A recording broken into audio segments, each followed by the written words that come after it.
Assalamualaikum warahmatullahi wabarakatuh. Hai guys, kenalin aku Asmi Susanti, mahasiswa program studi kearsipan Fakultas Ilmu Sosial dan Politik Universitas Tanjung Pura.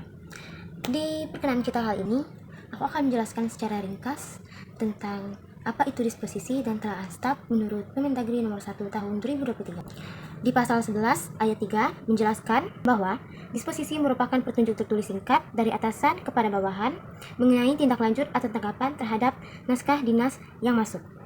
Dan yang kedua, kelaan staf. Di pasal 15 dijelaskan bahwa kelaan staf berisi analisis, pertimbangan, pendapat, dan saran secara sistematis terhadap suatu permasalahan yang perlu penjelasan dari bawahan kepada atasan. Dan yang kemudian saya akan menjelaskan posisi, disposisi, dan telaan staf. Yang pertama, posisi disposisi ini dia berada setelah surat masuk diterima dan ditulis di buku agenda besar.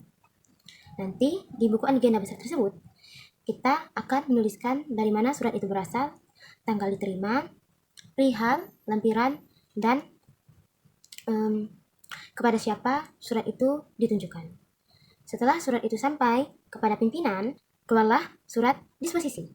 Nanti setelah surat disposisi itu keluar, maka disinilah posisi telaan staf.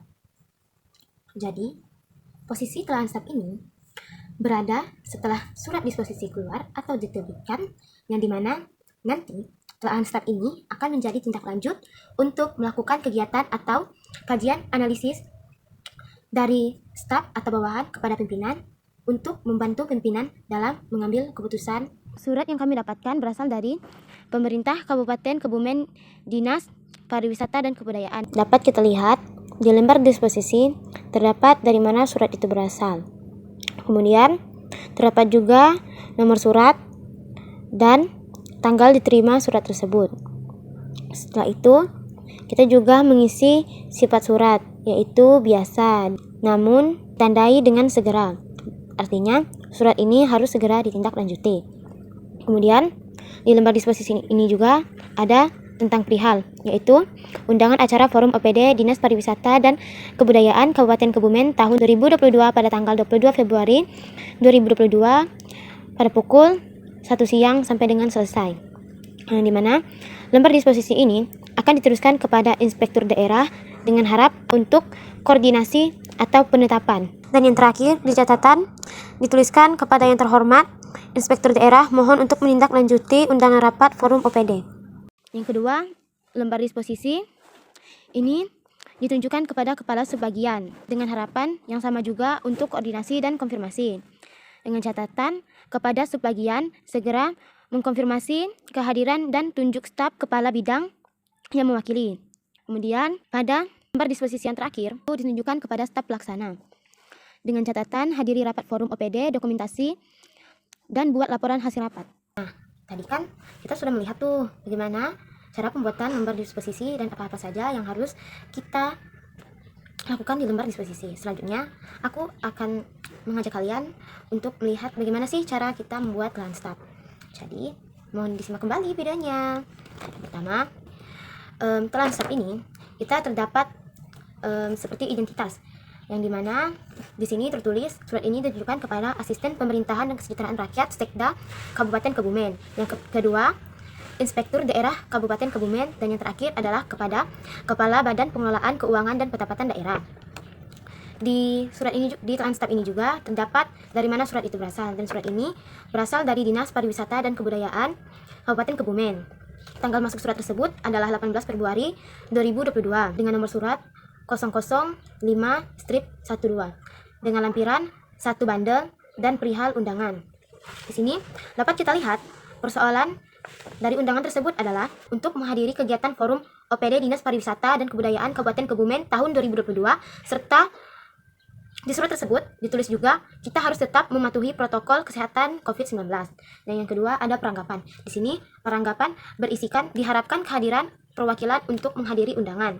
Dan yang ketiga, fakta-fakta yang mempengaruhi dari surat tersebut. Di sini faktanya seperti tema acara. Di sini temanya adalah Forum OPD Dinas Pariwisata dan Kebudayaan tahun 2022. Dilaksanakan pada hari dan tanggal Selasa 22 Februari 2022. Waktu pukul 1 sampai selesai.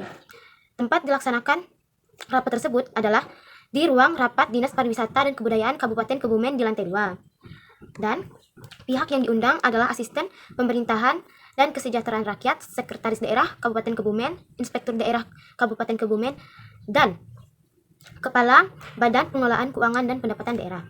Di sini terdapat juga catatan wajib mematuhi protokol kesehatan COVID-19 bagi peserta. Yang keempat, ada analisis. Di sini saya memiliki 2 analisis, yaitu pertama, kehadiran asisten dan kepala Badan Pengelolaan Keuangan dan Pendapatan Daerah sangat diharapkan. Dan yang kedua, keputusan penugasan harus segera ditetapkan. Dan yang kelima, kesimpulan. Di sini saya menuliskan kesimpulan, yaitu Forum OPD Dinas Pariwisata dan Kebudayaan adalah kegiatan penting yang harus dihadiri.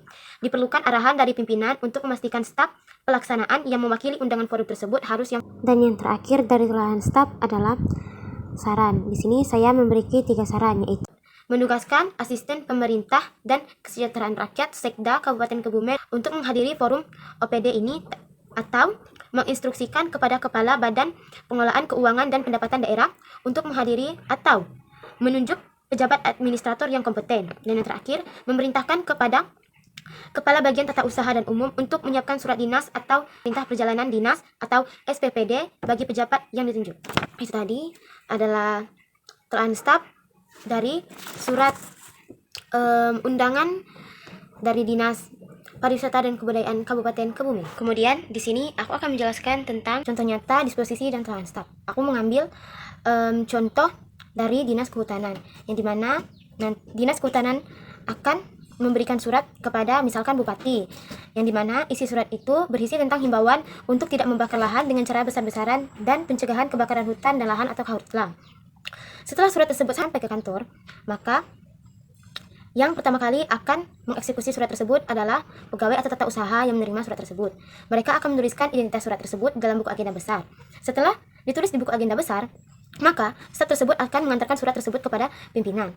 Setelah surat tersebut sampai ke pimpinan, maka pimpinan berhak untuk menunjuk siapa saja yang berhak untuk melakukan tindakan lebih lanjut. Di sini, telaan staf berfungsi untuk menyarankan kepada pimpinan untuk membuat surat edaran atau pengumuman yang resmi, yang dimana surat pengumuman ini akan ditunjukkan kepada seluruh camat, kepala desa, dan pimpinan perusahaan di wilayah tersebut, yang dimana di dalam surat edaran tersebut akan menekankan larangan pembakaran hutan besar-besaran.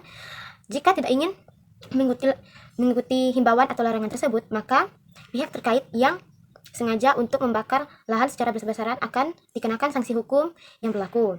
Itu tadi adalah contoh nyata tentang disposisi dan telaan staf di dalam pemerintahan kabupaten atau desa. Kemudian di sini aku akan menjelaskan tentang siapa pejabat yang berwenang membuat dan menindaklanjuti disposisi. Untuk pejabat yang berwenang membuat disposisi adalah pimpinan atau atasan di suatu instansi atau organisasi. Mereka adalah pihak yang menerima surat masuk pertama kali dan memiliki otoritas untuk memberikan perintah atau arahan, dan pejabat yang berwenang dalam menindaklanjuti disposisi ini adalah bawahan atau staf yang ditunjuk oleh pimpinan sebagai penerima disposisi atau tujuan arahan. Di sini aku akan menjelaskan alasan pentingnya disposisi dan telaan staf dalam mendukung tata kelola pemerintahan daerah. Disposisi ini penting karena disposisi inilah yang mengendalikan alur surat masuk dari pimpinan ke unit pelaksanaan untuk memastikan setiap surat dapat ditangani oleh pihak yang tepat. Sedangkan telaan staf adalah upaya untuk memberikan kajian yang komprehensif berisi tentang analisis masalah, dampak, dan opsi solusi kepada pimpinan. Hal ini untuk memastikan keputusan pimpinan didasarkan pada data dan pertimbangan profesional, bukan hanya asumsi atau emosi. Dan yang terakhir adalah refleksi kritis. Di refleksi kritis ini terdapat pertanyaan, yaitu mengapa disposisi dan telaan staf penting agar bawahan berpikir aktif, kritis, dan tidak hanya menjadi pelaksana. Menurut saya pribadi, disposisi dan telaan staf ini, mereka berdua merupakan mekanisme komunikasi dan pengembangan yang terstruktur dalam organisasi, yang dimana telaan staf ini dia membantu atasan untuk mengambil keputusan. Sekian dari video saya tentang penjelasan disposisi dan telaan staf. Terima kasih telah menonton. Dadah!